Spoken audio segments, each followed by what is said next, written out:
कई लोग ये कहते हैं जेल से आने के बाद केजरीवाल चुप क्यों हो गया, केजरीवाल गायब हो गया, केजरीवाल कहां गया। दिल्ली के चर्चित शराब घोटाला लीकर पॉलिसी केस में शुक्रवार को अहम फैसला आया। दिल्ली की रॉज एवेन्यू कोर्ट ने पूर्व सीएम अरविंद केजरीवाल और मनीष सिसोदिया को इस मामले में बरी कर दिया।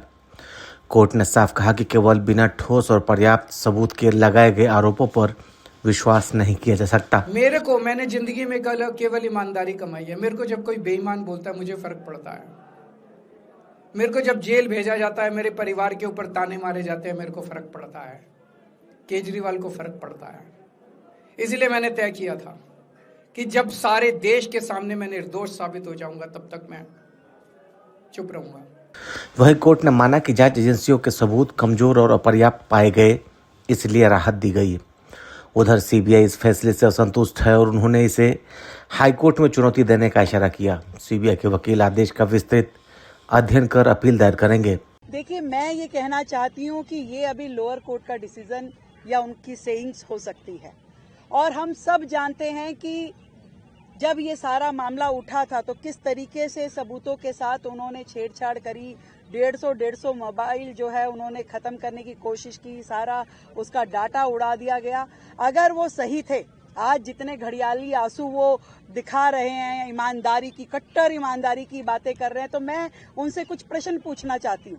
अगर वो सही थे तो क्यों जैसे ही जांच शुरू हुई तो उन्होंने अपनी ये लीकर पॉलिसी को विड्रॉ कर लिया।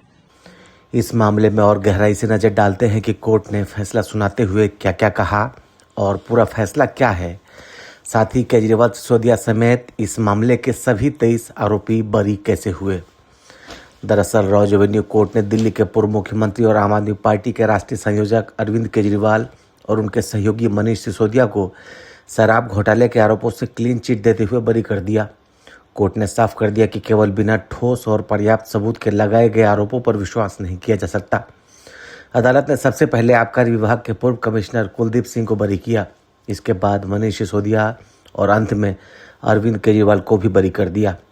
उधर सीबीआई ने विशेष अदालत के निर्णय के विरुद्ध दिल्ली हाईकोर्ट के समक्ष अपील करने का फैसला किया है। जांच एजेंसी की दलील है कि भ्रष्टाचार के इस मामले में जांच और आरोप पत्र के कई पहलुओं की विशेष अदालत में सुनवाई के दौरान या तो अनदेखी की गई अथवा उन पर पर्याप्त रूप से विचार नहीं किया गया। रॉज एवेन्यू कोर्ट के इस फैसले पर सीबीआई ने बयान जारी किया है कि उन अनसुने किए गए आधारों पर सबूत को हाईकोर्ट के समक्ष रखा जाएगा। रॉज एवेन्यू कोर्ट के फैसले की सबसे बड़ी बात यह है कि शुक्रवार को कोर्ट ने सीबीआई की ओर से दायर केस बंद कर दिया है। इसी के साथ अरविंद केजरीवाल, मनीष सिसोदिया और के कविता समेत सभी 23 आरोपी बरी हो गए। कोर्ट ने पूर्व सीएम अरविंद केजरीवाल पर आरोपों को लेकर 3 बड़ी और खास टिप्पणियां की। कोर्ट ने कहा कि गंभीर आरोप हैं तो उनके समर्थन में पुख्ता सबूत भी होने चाहिए। वहीं कोर्ट ने यह भी कहा कि केजरीवाल को इस मामले में मुख्य साजिशकर्ता बताने का दावा किया गया है, जो बिना पुख्ता सबूतों के टिक नहीं पाता। अगर बिना ठोस सबूतों के आरोप लगाए जाते हैं तो इससे सार्वजनिक पदों पर लोगों का भरोसा कमजोर होगा। कोर्ट की टिप्पणी क्या है, आइए जानते हैं। कोर्ट ने मनीष सिसोदिया को लेकर सबसे महत्वपूर्ण टिप्पणी में कहा कि मनीष सिसोदिया को लेकर कोई आपराधिक मंशा जाहिर नहीं होती। अभियोजन का मामला अदालत में जांच टिक नहीं पाया। दस्तावेज और बयानों के साथ पढ़ने पर साफ होता है कि प्रशासनिक स्तर पर विचार विमर्श हुआ था। किसी आपराधिक मंशा यानी क्रिमिनल इंटेंट के संकेत नहीं मिले। बड़ी साजिश वाली थ्योरी में दम नजर नहीं आता और प्रोसिक्यूशन की कहानी में आपसी विरोधाभास बहुत है। जाहिर है इस पूरी प्रक्रिया से साफ है कि इस लेवल पर केवल सलाह मशविरा हुआ था। डॉक्यूमेंट बताते हैं कि संस्थागत स्तर पर बातचीत हुई थी, लेकिन सीबीआई मनीष सिसोदिया के खिलाफ पहली नज़र में भी मामला साबित नहीं कर पाई। उनके खिलाफ कोई गंभीर शक संदेह भी नहीं बनता है, इसीलिए मनीष सिसोदिया को आरोपी से बरी कर दिया। ब्यूरो रिपोर्ट, आर्य खबर।